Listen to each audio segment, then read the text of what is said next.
বন্ধুরা, আজকে তোমাদের জন্য কাঁকড়া মাছের একটা রেসিপি নিয়ে চলে এলাম। রান্না করতে কি কি মশলা ব্যবহার করছি তোমাদের দেখাই দিই।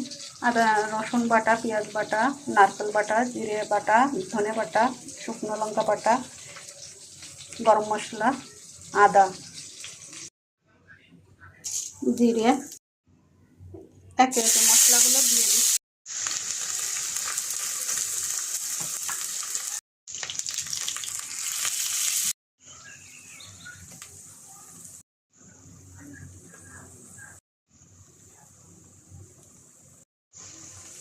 মশলাটায় তেল ছেড়ে দিয়েছে, এখন আমি কাঁকড়া মাছগুলো দিয়ে দিচ্ছি। সেদ্ধ করে রাখা আলুটাও দিয়ে দিচ্ছি। এখন আমি পরিমাণ মতো জল দিয়ে দিচ্ছি। রান্নাটা আমার হয়ে গেছে, এখন গরম মশলা দিয়ে দিচ্ছি, একটু ভাজা জিরের গুঁড়ো দিয়ে দিলাম।